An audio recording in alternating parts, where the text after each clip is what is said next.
नमस्ते, good morning, जय हिंद प्यारे साथियों। आज हम रीजनिंग का टॉपिक पढ़ाएंगे कैलेंडर। कैलेंडर कई लोग आपको कोड सी में बताते हैं, लेकिन हमारा ये मानना है कि कोड बच्चों को इतना याद नहीं रखता, क्योंकि बच्चा किस किस का कोड याद करे, यहाँ तक किसी और के फ़ोन का कोड याद करे, किसी का नंबर याद करे तो वो भूल जाता है। हम कोशिश करेंगे कि आपको वो कॉन्सेप्ट सिखाएं कि आप उससे मात्र 2-3-4 सेकंड में सवाल का सलूशन कर लो। तो सबसे पहले आपको कुछ बेसिक चीजें हम बता दे रहे हैं कैलेंडर में कि विषम दिन क्या होता है। विषम दिन तो आप सभी जानते हैं, 7 के शेषफल को विषम दिन कहते हैं। 7 के शेषफल को विषम दिन कहते हैं। एसएससी वाले लिख सकते हैं कि remainder of 7 is equal to odd day. Odd day का मतलब ही होता है विषम दिन, जो कि क्या क्या हो सकता है आप बताओ। 7 का शेषफल जो होगा 0 होगा, 1 होगा, 2, 3, 4, 5 और 6।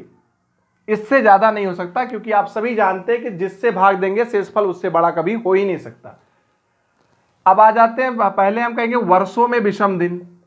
तो 100 वर्षों में कितने विषम दिन होंगे। तो आप सभी जानते हो कि 100 वर्ष में पहले लीप ईयर आता है, उसके बाद विषम दिन।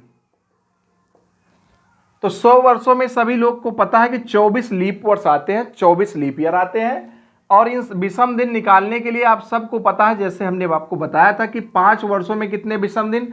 तो आप बोलेंगे मार्ट साहब 5 तो स्वयं आएगा, प्लस 1 लीप वर्ष आएगा, और इन सबको हम भाग दे देंगे किससे, 7 से। तो 7 से भाग देंगे तो क्या आ जाएगा, 6 आ जाएगा। ठीक ऐसे ही 100 वर्षों में कितने विषम दिन। तो आप बोलेंगे 100 तो स्वयं आएगा, और प्लस ये लीप ईयर, यानी कितना लीप ईयर, 24। इन सबको जोड़ के जब भाग देंगे तो 124 डिवाइड बाई 7 और सॉल्व करेंगे तो 17 सत्तू 119 होता है, 5 बचेगा।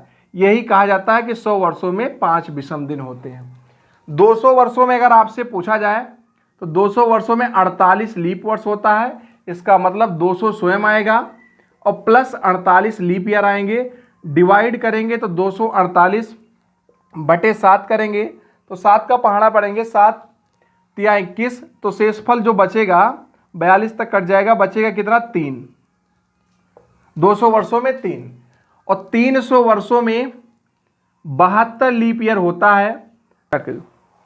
तो 248 बटे 7 करोगे तो 245 कट जाएगा, और जो शेषफल बचेगा रिमाइंडर वो 3 बचेगा। तो आप कह सकते हो कि 200 वर्षों में 3 विषम दिन होंगे।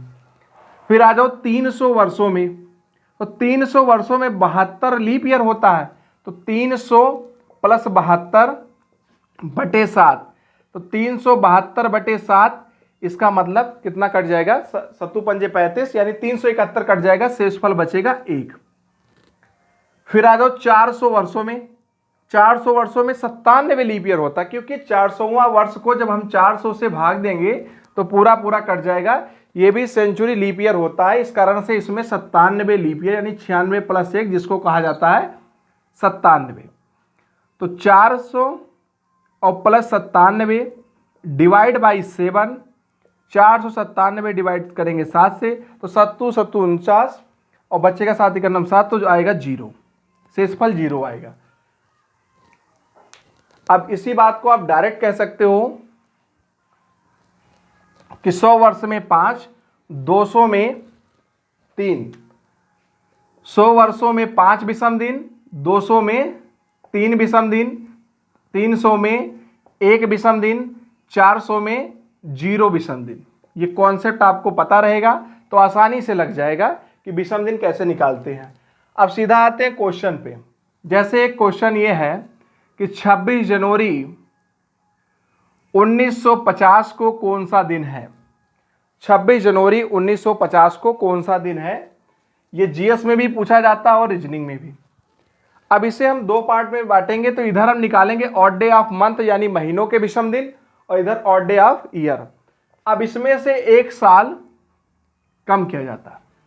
अब आपके मन में ये होगा कि 1 साल कम क्यों करते हैं। तो इसका रीजन ये है कि जनवरी 26 की चल रहा है, 50 कंप्लीट नहीं हुआ है, इसलिए 1 वर्ष कम करेंगे तो ये हो जाएगा 1949। आप बोलेंगे जी सर एकदम सही है। अब हम सबसे पहले ये बताओ, आप में 100 वर्षों में 5 विषम दिन, 200 में 3, 300 में 1, 400 में 0। तो सबसे बड़ा पेयर कितना है आपके पास? 400 का। तो यहां अगर हम निकालना चाहें तो 400 के 4 पेयर तो कितने हो जाएंगे? 1600। अब आप हमें ये बताओ, अगर 400 में 0 विषम दिन होता है और 0 को किसी भी संख्या से गुणा करोगे तो रिजल्ट में 0 ही आएगा, यानी 0 गुणे 4 भी करते तो 0 आता।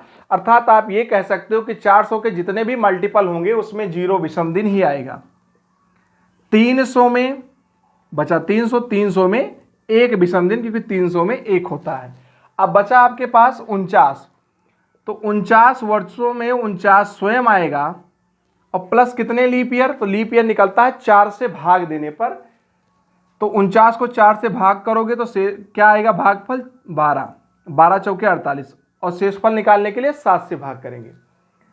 जोड़ोगे इसे तो 49 12 होता है 61, 61/7, 7/56, शेषफल क्या बचेगा? 5, 5 और 1 कितना हो जाएगा? 6। यहां आप लिखेंगे 6।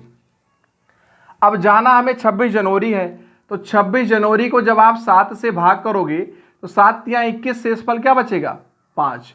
तो क्या हम इस बात को डायरेक्ट लिख सकते हैं कि यहां जो शेषफल बचा वो कितना बचा? 5। दोनों को जोड़ेंगे, 6 और 5 कितना होगा? 11, 11 को 7 से भाग करेंगे तो शेषफल क्या बचेगा? 4। अब आप देखो, पहला दिन जब कैलेंडर बनाया गया तो सोमवार, दूसरा दिन मंगलवार, तीसरा दिन बुधवार और चौथा दिन बृहस्पतिवार। तो हमारा जो उत्तर आएगा थर्सडे, अर्थात बृहस्पतिवार हमारा उत्तर रहेगा, बृहस्पतिवार। अब एक सवाल हम लिख रहे हैं, आप लोग थोड़ा सा वीडियो पॉज करेंगे, उसको लगाने का पूरा प्रयास करेंगे, फिर हम उसको बता रहे हैं।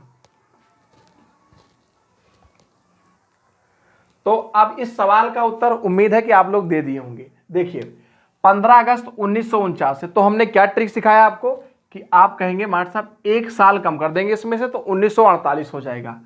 एकदम करेक्ट।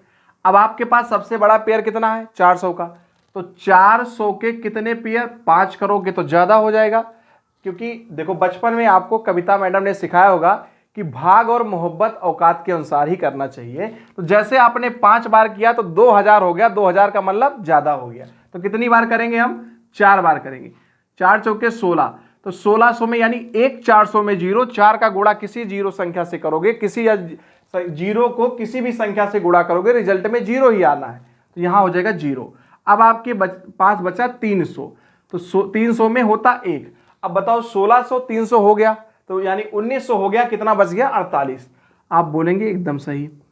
48 में 48 स्वयं आएगा, प्लस कितने लीप ईयर? तो 48 को 4 से भाग करोगे तो 12 लीप ईयर आएगा। 12 जोड़ेंगे सबको तो 48 12 होता है 60, 7/56, शेषफल क्या बचेगा? 4, यानी 4 ये और 1 ये, कितना हो गया? 5। अब हम लोग यहां आ जाएंगे।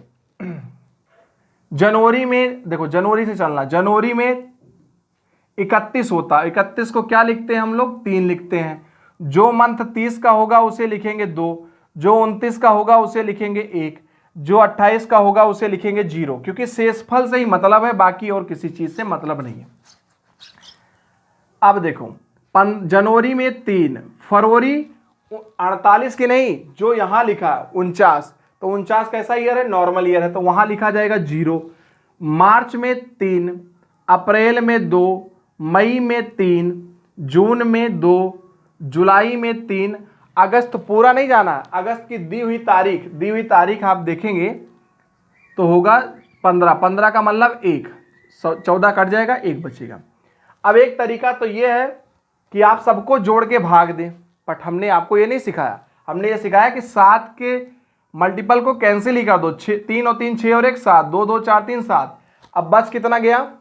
तो आप बोलेंगे जो बचा है 3, 5 और 3 कितना होता है? 8, 5 और 3 8, 8 का मतलब 100 में 0, 300 में 1, 48 में 48 स्वयं, 12 लीप ईयर डिवाइड बाई 7, तो 4 बचेगा, 4 और 1 5, यहां हमने लिख दिया। जनवरी फरवरी नॉर्मल ईयर है 0, मार्च अप्रैल मई जून जुलाई अगस्त 15 है तो 1, 3 3 6 और 1 7, 2 2 4 3 7, तो क्या बचेगा? 3, 5 और 3 कितना होता है? 8। 8 को 7 से भाग करोगे शेषफल क्या आएगा। तो आप बताओ पहला दिन कौन सा होगा, मंडे। मंडे मतलब सोमवार, पहला दिन होगा मंडे। अब आप इसको मोबाइल में भी निकाल के चेक कर सकते हो, सोमवार ही आएगा। ये आया था रेलवे एनटीपीसी, जिससे आप टीटी बनते हैं, तो कभी तो वो उस रेल से गुजरेगी जब आप उसका टिकट काट देंगे, कभी तो आएगी वो समय। तो टीटी में ये आया था, टीटी यानी एनटीपीसी के सवाल आया था 2019 सीबीटी 1 में ये सवाल आया था। अब अगला सवाल हम दे रहे हैं, आप लोग लगाने का पूरा प्रयास करो। अगला सवाल ये है साथियों, अगला जो क्वेश्चन है 5 सितंबर 2024, ये आज का डेट ही प्रूव करेंगे। साथ साथ आप अपने बाबू सोना, जादू टोना, चम्मच भगोना, किसी का डेट ऑफ बर्थ निकाल सकते हो, सब कुछ बता सकते हो। बाबू भी कहेगी लगता है कि हमारा बाबू तो बागेश्वर बाबा हो चुका है, जो पूछे वो दिन बताता है। आइए देखते हैं। तो इसमें 2 पार्ट में हमने बांटा है, यहाँ ऑड डे ऑफ ईयर यानी वर्षों के विषम दिन, ऑड डे ऑफ मंथ यानी महीनों के विषम दिन।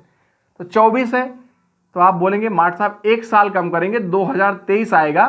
और 2023 का मतलब 400 का 5 पेयर, तो इसमें होंगे 2000। और 2000 में कितने, 0 विषम दिन, क्योंकि आपको हमने पढ़ाया कि 400 के मल्टीपल में 0 आएगा। फिर बचा कितना, 23। 23 में 23 स्वयं आएगा, प्लस 23 में कितने लीप ईयर आते हैं, जब आप 4 से भाग दोगे और भागफल आएगा 5, वही होता है लीप वर्ष की संख्या। तो 23 जमा 5/7, 28 का मतलब होगा 0, कट के कितना हो गया, 0। 0 यहाँ, 0 यहाँ, यानी यहाँ कुल मिला के कितना है, 0। कोई फर्क पड़ा, नहीं पड़ा। अब हम आएंगे यहाँ पे odd day of month, odd day of month जिसको कहते हैं महीनों के विषम दिन। तो जनवरी में 31 का 3, फरवरी आप बताओ 0 होगा कि 1 होगा, 1 होगा, क्योंकि 2024 है तो यहां क्या करेंगे, 1। मार्च में 3, अप्रैल 2, मई 3, जून 2, जुलाई 3, अगस्त 3, सितंबर की दी हुई तारीख कितनी लिखी है, 5, तो यहां लिखेंगे 5। सबको जोड़ के या तो भाग दे दो, यहां 2 लिखा है, सबको जोड़ के भाग दो, या जो हमने तरीका बताया कि 7 जहां आए 7, 14, 21 कैंसिल कर दो, 6 और 1 7, 2 2 4 3 7, अब 3 3 6 5 11, 11 का मतलब होता है 4। 11 का क्या मतलब, 11 को जब भाग करोगे 7 से तो शेषफल जो आएगा वो आएगा 4। अब बताओ पहला दिन होता है सोमवार, दूसरा दिन मंगलवार, तीसरा दिन बुधवार और चौथा दिन क्या आएगा, बृहस्पतिवार। तो क्या आज बृहस्पतिवार है कि नहीं है, तो आप बोलेंगे जी मार्ट साहब एकदम करेक्ट बता रहे हैं आप, बृहस्पतिवार ही है, इसको कोई काट नहीं सकता इस बात को। अगला सवाल हम दे रहे, इसको आप लोग घर से लगा के लाएंगे, ठीक है। तो सवाल ये है, आप लोग खुद से लिखो कि 16 जनवरी 2023 को कौन सा दिन था। 16 जनवरी 2023 को कौन सा दिन था। आगे हम आपको शताब्दी वर्षों के बारे में बताएंगे अगले वीडियो में। तब तक के लिए गुड बाय, टेक केयर, शब्बा खैर, शुभ रात्रि, जय हिंद, वंदे मातरम, जय भारत।